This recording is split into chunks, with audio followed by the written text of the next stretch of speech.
Praise the lord. Bless food रेसिपीमध्ये आपल्या सर्वांचं खूप मनापासून स्वागत. आणि आज आपण अगदी कमी तेल वापरून आणि एक वेगळा मसाला वापरून अगदी कुरकुरीत आणि मस्त चटपटीत बांगडे कसे फ्राय करायचे ते आपण बघणार आहोत. आणि सोबतच खूप साऱ्या टिप्स देखील मी तुम्हाला सांगणार आहे, त्यामुळे व्हिडिओ पूर्ण बघा. इकडे मी बांगडे घेतलेले आहेत, जे अख्खे आहेत, साफ केलेले आहेत स्वच्छ. जर तुम्हाला बांगडे साफ करता येत नसतील तर तुम्ही तशी कमेंट करा. मी बांगडे अगदी सविस्तर साफ कसे करायचे त्याचा व्हिडिओ देखील लवकरच बनवेन. तर हे बांगडे मी असे छान साफ करून त्याला असे काप मारून घेतलेले आहेत. ज्यावेळेस तुम्ही अशा खाचा मारता तर त्यामध्ये असं मीठ मसाला मुरून बांगडा अतिशय चवीला लागतो. तर सर्वात महत्त्वाचं असतं याला मीठ लागणं. कोणत्याही माशाला मीठ लागणं हे महत्त्वाचं असतं. तर याला मी आधी मीठ लावून ठेवलेलं आहे आणि थोडा वेळ हे एक अर्धा तास ते तासभर, म्हणजे कमीत कमी अर्धा तास तरी ठेवावं लागतं. तर मी हे मीठ लावून ठेवते. मीठ छान याच्यामध्ये मुरेल, त्याच्यानंतर आपल्याला ह्याला धुवून घ्यायचं आहे. तर हे पहा, आपण स्वच्छ करून घेतलेले बांगडे. तर मीठ लावल्यानंतर हे मी धुतलेले आहेत. आणि मी शेपटीकडचा भाग यासाठी ठेवलेला आहे कारण ते दिसायला छान दिसतं आणि फ्राय बांगड्यांना खूप छान वाटतं ते. तर यामध्ये आधी आपण घालायचं आहे थोडंसं अगळ. तर माशांना जर आंबटपणा असेल तर छान वाटतं आणि याचा वास देखील येत नाही, म्हणून याच्यामध्ये आंबट घालावं लागतं. तर तुमच्या आवडीनुसार तुम्ही कमी जास्त घाला. तुमच्याकडे जर अगळ नसेल तर तुम्ही कोकम पाण्यात भिजवत घालून त्याचं पाणी घातलं तरीही चालेल, नाहीतर तुम्ही लिंबाचा रस घातला तरीही चालेल. तर यामध्ये आपण घालणार आहोत आलं लसूण पेस्ट. तर मासे किती आहेत त्या प्रमाणात घालायचे, अगदी जास्त घातलेली नाहीये. 1 चमचाभर आलं लसूण पेस्ट घातलेली आहे. इथे मी 2 चमचे कोल्हापुरी मसाला घेतलेला आहे आणि 1 चमचा लाल तिखट म्हणजे मिरची पावडर घेतलेली आहे, जेणेकरून याचा कलर छान येतो. कोल्हापुरी मसाल्याची चव छान येते म्हणून मी घेतलेला आहे. तर हे आधी सगळं छान मिक्स करून घेऊया, जेणेकरून माशाला ते अगदी छान लागलं पाहिजे. तर हाताने छान असं एक जीव करून ते चोळून घ्यायचं आहे. अगदी खाचांमध्ये वगैरे पण गेलं पाहिजे ते. छान असं सगळ्याला मिक्स करून घेतलेलं आहे. तर तुम्ही बघू शकता अगदी खाचांमध्ये त्या मसाला गेलेला आहे आणि याच्यामुळे याची चव खूप छान लागते. तर आता आपण माशांना जे काही वरती कवरला लावायचं असतं भाजण्यासाठी ते बघतोय. तर इथे मी घेतलेला आहे 1 वाटी रवा आणि इथे पाव वाटी तांदळाचं पीठ घेतलेलं आहे आणि 2 ते 3 चमचे ते कॉर्नफ्लॉवर घेतलेलं आहे. तांदळाचं पीठ आणि कॉर्नफ्लॉवर घातल्यामुळे याला छान असा क्रिस्पीनेस येतो आणि बाइंडिंग छान होतं. फक्त रवा लावला तर थोडा रवा असा सुट्टा होतो.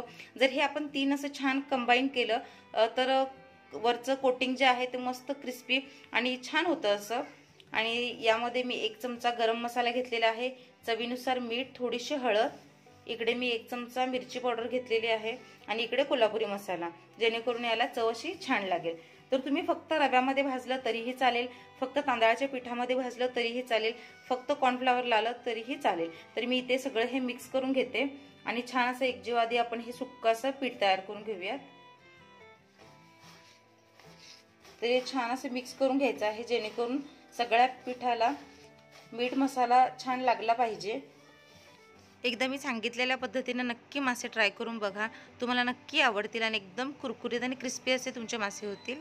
तर इथे आपण माशांना छान असं सगळं मीठ मसाला वगैरे लावलेला आहे. यामध्ये मी मीठ यासाठी घातलं नाही, तुम्हाला प्रश्न पडला असेल मी यामध्ये मीठ का घातलं नाही.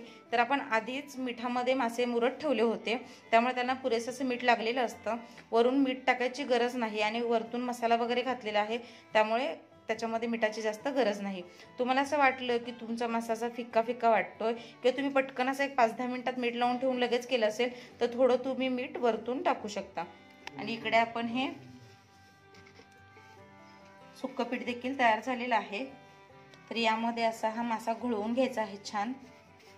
तर कॉर्नफ्लॉवर आणि तांदळाचे पीठ घातल्यामुळे याला छान असं सगळं स्टफिंग लागलं जातं, हे छान असं कोट होतं. तर हा मासा जो आहे तो सगळीकडून छान असा घोळवून मस्त असं दाबून घ्यायचा आहे.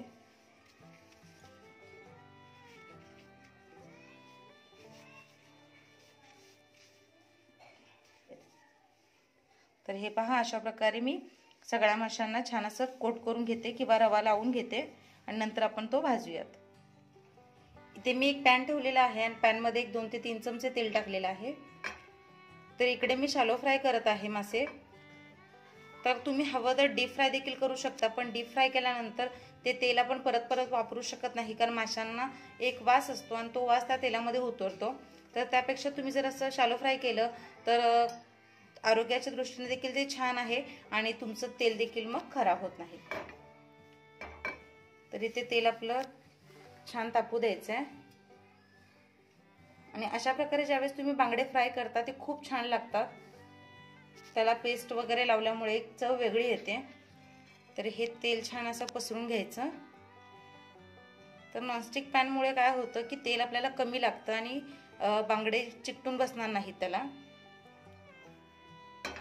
लोखंडी भांड्यांमध्ये देखील मासे फ्राय केल्यास खूप छान चव लागते त्याची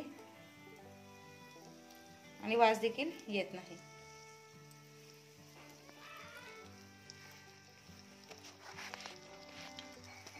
तर मासे टाकताना एक शेपटीकडच्या भागाने आणि एक तोंडाकडच्या भागाने असं टाकायचा, म्हणजे व्यवस्थित तो भाजता येतो आपल्याला.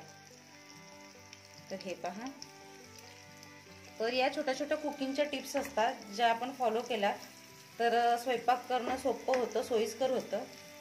आपण एकसारखेच जर 4 मासे टाकले तर ते व्यवस्थित सुटसुटीत भाजले जात नाहीत, अडचण होते. तर हे पहा, एक उलट एक सुलट अशा पद्धतीने जर तुम्ही टाकला तर त्या पॅनमध्ये सगळीकडून तो मासा छान भाजला जातो. तर गॅसची आच खूप मोठी करायची नाहीये, मंद ते मीडियम आचेवर छान असे मासे कुरकुरीत भाजून घ्यायचे आहेत. गॅसची आच जर तुम्ही मोठी केली तर वरचं आवरण फक्त करपणार, आतून मासे छान असे सॉफ्ट होणार नाहीत आणि वरचं आवरण देखील कुरकुरीत असं होणार नाही. तर तुम्हाला जर क्रिस्पी आणि मस्त असं छान मासा हवा असेल तर थोडी वाट बघितली तरी हरकत नाही, पण मध्यम ते मंद आचेवर मासे छान भाजून घ्यायचे. तर प्रत्येकी 2 मिनिट असं आपण भाजून घ्यायचं आहे. माशांना शिजायला जास्त वेळ लागत नाही. तर थोडं थोडं तेल घालून 2-2 चमचे दोन्ही साईडनी मासा छान भाजून घ्यायचा आहे. तर हे पहा, एका साईडने छान आपण भाजलेलं आहे, तर दुसऱ्या साईडने देखील छान भाजून घ्यायचं आहे.